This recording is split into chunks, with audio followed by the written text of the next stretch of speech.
तो स्वागत है दोस्तों आपका एक बार फिर से F4 फाइनेंस में। दोस्तों यस बैंक की अगर 4 साल पहले की बात करें तो 4 साल पहले इसका नॉन परफॉर्मिंग एसेट्स इतना ज़्यादा बढ़ गया था कि जो बैंक है वो पूरी तरीके से डूब गई थी, जो बीच में सरकार को आकर के बचाना पड़ा। लेकिन अब लगातार जो है वो जो बैंक है वो अच्छा खासा परफॉर्म करती जा रही है और Q1 2025 का रिजल्ट जो इसने आज जारी किया है उसमें भी ऐसा ही शो कर रही है। ठीक है, तो चलिए हम देखते हैं इसका कि Q1 2025 का रिजल्ट इसका कैसा रहा। ओवरव्यू की अगर बात करते हैं तो ये बहुत ही शानदार इसने जो है वो बताया है। Q1 2025 जो अभी जारी किया है बहुत ही शानदार रहा है। तो चलिए चल के देखते हैं, इसको एनालाइज करके समझते हैं कि आखिर इसका जो है वो कितना ज़्यादा बढ़ा है, इसका बिजनेस कितना बढ़ा है, इसका प्रॉफिट कितना बढ़ा है, इसके बारे में पूरा देखेंगे। तो चलिए वीडियो शुरू करते हैं। लेकिन दोस्तों आप में से बहुत ऐसे लोग हैं जो बस वीडियो देखते हैं लेकिन सब्सक्राइब नहीं करते, तो आप चैनल को सब्सक्राइब कर लीजिए और बेल आइकन को ऑन कर दीजिए ताकि ऐसे ही स्टॉक मार्केट से रिलेटेड वीडियो आप तक आसानी से पहुँच सके और आप स्टॉक मार्केट से अपडेटेड रह सकें। तो चलिए चलते हैं कंप्यूटर स्क्रीन पर। तो ये हम आ गए हैं यस बैंक के इन्वेस्टर प्रेजेंटेशन पे। इसने अभी टीम इंडिया के ऑफिशियल बैंकिंग पार्टनर का भी अभी देखिए जिम्मा उठाया है, यानी कि कंपनी अच्छा खासा परफॉर्म कर रही है तभी तो ये अपने ऑफिशियल पार्टनर बन रही है इन्वेस्टर प्रेजेंटेशन। ठीक है, तो चलिए हम देखते हैं एक एक करके इसको कि इसने कैसा परफॉर्म किया है। तो सबसे पहले यहाँ पे ओवरव्यू देख करके मैं आपको बता देता हूँ। तो देखिए टोटल एसेट्स की अगर बात करते हैं तो देखिए टोटल एसेट 4,07,697 करोड़ का है। वहीं टोटल एडवांसेस की बात करते हैं तो 2,29,565 करोड़ का। और एडवांसेस स्प्लिट की बात करते हैं तो देखिए मिड कैप से 15% का है और कॉर्पोरेट की बात करें तो 25% का और रिटेल की बात करें तो लगभग जो है वो 50% का है इसके पास से। ठीक है, टोटल डिपॉजिट की अगर बात करते हैं तो 2,65,072 करोड़ का टोटल डिपॉजिट है इसके पास। और अगर बात करते हैं सीनियर रेटिंग की एट A3 पे देखिए शॉर्ट टर्म रेटिंग की बात करते हैं तो हाईएस्ट A1+ इसके पास रेटिंग है। तो अगर ओवरव्यू की बात करते हैं तो अच्छा खासा इसके पास जो है वो डिपॉजिट है, एसेट्स है। और इसके पास टोटल डिपॉजिट की बात करते हैं तो ये भी 2 लाख 2.5 लाख रुपये से पार है। ठीक है, अब आगे अगर हम इसके डेटा की बात करते हैं तो देखिए strong growth phase till financial year 2018, यानी कि 2018 तक जो स्ट्रॉन्ग ग्रोथ था वो इसने बताया। साथ ही इसने बताया extreme stress condition motorization imposition in 2020 के आसपास जो इसको बहुत ज़्यादा दिक्कत देखने को मिला था, इसको कंपेयर करके बताया।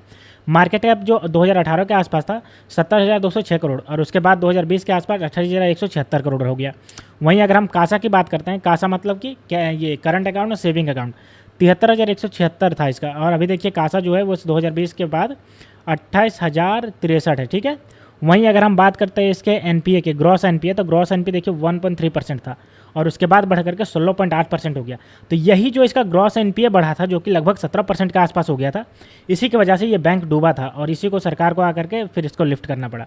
अगर चैलेंजेस की बात करते हैं तो चैलेंजेस देखिए इसने क्या किया है, रिजॉल्व फॉर द कैपिटल, यानी कि कैपिटल जुटाया है। Accumulate 24,000 crore from the FPO, अभी जो एफपीओ लाया था उससे 24,000 करोड़ जुटाया।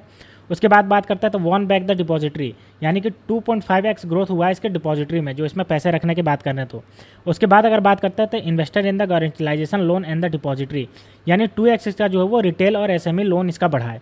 साथ ही अगर चौथे की बात करते हैं तो एनपीएस, यानी कि नॉन परफॉर्मिंग जो एसेट्स है उसको रियलाइजेशन किया है। 26,700 करोड़ इसका रियलाइजेशन किया है, रिकवर कर लिया है। जबकि 43,000 करोड़ इसका एनपीए जो है वो सोल्ड कर दिया है, एआरसी को सोल्ड किया है। पांचवा अगर बात करते हैं build an angel organization with the strong compliance structure. और छठे की बात करते हैं तो रिफ्रेश ब्रांड को आइडेंटिटी, यानी कि अपने ब्रांड आइडेंटिटी जो येस बैंक पूरी तरीके से डूब गया था 2018 के बाद से, उसको रिवाइव किया है। ठीक है, अब एक नज़र हम डाल लेते हैं bank now on the path of delivering profitability growth, इसकी बात कर लेते हैं जून 30 2024 की। तो देखिए मार्केट कैप अभी की बात करते हैं तो 77,712 करोड़। वहीं अगर हम बात करते हैं कासा इसमें तो 81,563 इसमें है। और वहीं अगर हम बात करते हैं इसके बोरोइंग शेयर के तो देखिए 19.7% है।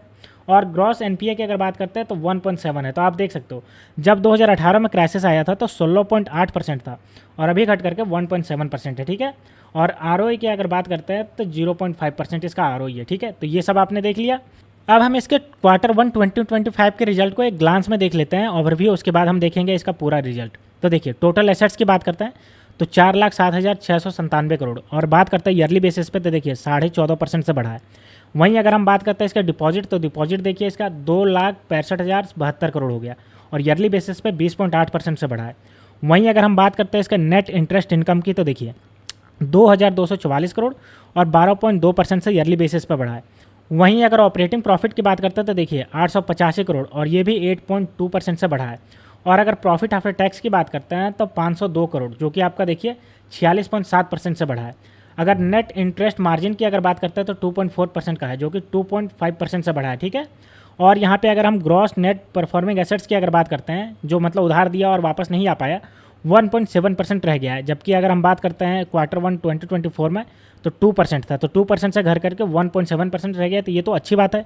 कासा की अगर बात करते हैं तो कासा देखिए इसका जो है वो 30.8% है। वहीं अगर एक साल पहले की बात करते हैं तो 29.4% था, तो ये भी बड़ा, ये भी बढ़िया बात है।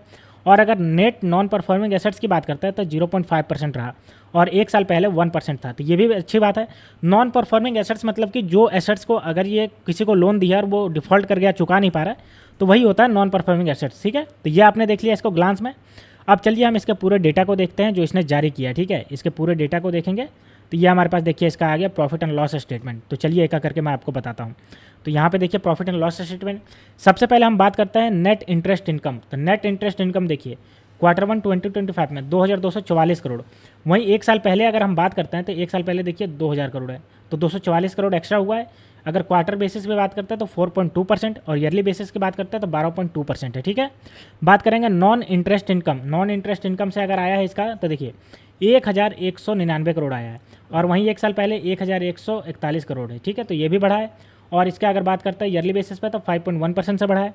अब टोटल इनकम की बात करते हैं तो टोटल इनकम देखिए 3443 करोड़ का इसके पास टोटल इनकम आया, और वहीं एक साल पहले की बात करते हैं तो 3141। तो देख सकते हो ये भी बढ़ा है, जो कि 9.6% से बढ़ा है। ठीक है, अब हम बात करते हैं इसका ऑपरेटिंग एक्सपेंसेस। तो ऑपरेटिंग एक्सपेंसेस देखिए 2558 करोड़ हुआ है, और वहीं एक साल पहले 2322 करोड़ था, तो इसमें भी जो वो 10.1% से बढ़ा है। ठीक है, अब हम बात करते हैं इसके ऑपरेटिंग प्रॉफिट की। तो ऑपरेटिंग प्रॉफिट की अगर बात करेंगे तो आप देख सकते हो 885 करोड़ का ऑपरेटिंग प्रॉफिट रहा इस बार का, और एक साल पहले के 818 करोड़, जो कि 8.2% से बढ़ा है। ठीक, अब हम बात कर लिया तो अब हम देखते हैं इसके प्रॉफिट बिफोर टैक्स की। तो प्रॉफिट बिफोर टैक्स देखिए 674 करोड़, और इसके एक साल पहले 458 करोड़, ये भी आपका देखिए 47% से बढ़ा है। तो देख सकते हो कितना ज़्यादा बढ़ा है। और नेट प्रॉफिट की अगर बात करते हैं इसका, तो नेट प्रॉफिट देखिए 502 करोड़ का स्ट्रॉन्ग नेट प्रॉफिट कमाया। एक साल पहले 343 करोड़ था, तो देख सकते हो लगभग जो है वो 46.7% से बढ़ा है। तो यही बात रही कि इसने शानदार अपना जो है वो लगभग 47% का अपना नेट प्रॉफिट बढ़ाया है। तो इसी को लेकर के जो मार्केट का जो है जैसे ही ओपन होगा सोमवार को, इसमें बहुत ज़्यादा तेज़ी देखने को मिलेगा। वहीं अगर बात करते हैं यील्ड ऑन एडवांसेस की, तो यील्ड ऑन एडवांसेस देखिए 10.2% है। अगर बात करते हैं कॉस्ट ऑफ फंड की बात करते हैं तो देखिए 6.5% है। और अगर बात करते हैं कॉस्ट ऑफ डिपॉजिट की, तो कॉस्ट ऑफ डिपॉजिट देखिए 6.1% है। बात करते हैं नेट इंटरेस्ट मार्जिन, तो नेट इंटरेस्ट मार्जिन देखिए 2.4% है। और कॉस्ट टू इनकम की अगर बात करते हैं तो 74.3% से कॉस्ट टू इनकम आगे जा रहा है। ठीक है, तो हमने देख लिया इसका प्रॉपर इसका प्रॉफिट और लॉस स्टेटमेंट इसका पूरा। ठीक है, चूँकि इसका जो प्रॉफिट है वो लगभग 47% से बढ़ा है, इसलिए ये जैसे ही सोमवार को ओपन होगा मार्केट, ये बहुत ही शानदार तरीके से ऊपर भागेगा। ठीक है, तो अगर आपने भी इसमें इन्वेस्टमेंट कर रखा है तो आप भी देखिएगा, इसको बहुत ज़्यादा ऊपर जाता हुआ नजर आएगा आपका स्टॉक्स। अब हम बात कर लेते हैं कि नॉन इंटरेस्ट इनकम कहाँ कहाँ से आया है इसका। ठीक है, ब्रेकअप की बात कर लेते हैं, इसका थोड़ा सा देख लेते हैं। तो देखिए नॉन इंटरेस्ट इनकम इसका जो आया है वो 1199 करोड़ आया है, और एक साल पहले की बात करते हैं तो 1141 करोड़ आया था। तो कहाँ कहाँ से आया भाई, तो corporate trade and cash management से इसका देखिए जो आया वो 228 करोड़ आया। ठीक है, उसके बाद अगर फॉरेक्स डेप्ट कैपिटल अगर मार्जिन की बात कर लेते तो लगभग 70 करोड़ वहाँ से आया। और इन्वेस्टमेंट गेन से अगर बात करते हैं तो देखिए 32 करोड़ वहाँ से आया। अगर कॉर्पोरेट बैंकिंग फ़ी की बात करते हैं तो लगभग 57 करोड़ वहाँ से आया। और रिटेल बैंकिंग फ़ी की अगर बात करते हैं तो वहाँ से देखिए आपका आया है 843 करोड़। और ट्रेड रेमिटांसेस और ये सब सबको अगर हम मिला देते हैं एक एक करके, अगर सबको देख लेते हैं तो देखिए trade remittances 163 crore, facility processing पे 184 crore, third party sales 140 crore, और इंटरचेंज इनकम की अगर बात करते हैं 171 करोड़, और जनरल बैंकिंग फ़ी की बात करते हैं 185 करोड़ आया। तो ये इसका जो है वो ब्रेकअप है नॉन इंटरेस्ट इनकम जहाँ जहाँ से आया है इसका। ठीक है, तो दोस्तों अभी अभी जो हमने Q1 2025 का डेटा देखा येस बैंक का, इससे साफ पता चल जाए कि आने वाले समय में येस बैंक का जो शेयर प्राइस है वो बहुत ज़्यादा ऊपर जाएगा, क्योंकि येस बैंक जो है वो लगातार अच्छा खासा अपना जो है वो बिजनेस कर रही है, और येस बैंक लगातार जो है वो प्रॉफिट अपने आप को बढ़ा रही है। इस बार का प्रॉफिट आपने देखा 47% से बढ़ाया है। तो सोमवार को जैसे ही मार्केट ओपन होगा तो इसका शेयर प्राइस बहुत ज़्यादा जूम करता हुआ नजर आएगा। तो दोस्तों ये थे येस बैंक के रिलेटेड Q1 2025 का रिजल्ट। तो इससे रिलेटेड अगर कोई भी जानकारी चाहिए आप नीचे कमेंट सेक्शन में कमेंट करिए। तो मिलते हैं दोस्तों नेक्स्ट वीडियो में, तब तक के लिए स्टे ट्यून्ड, थैंक यू।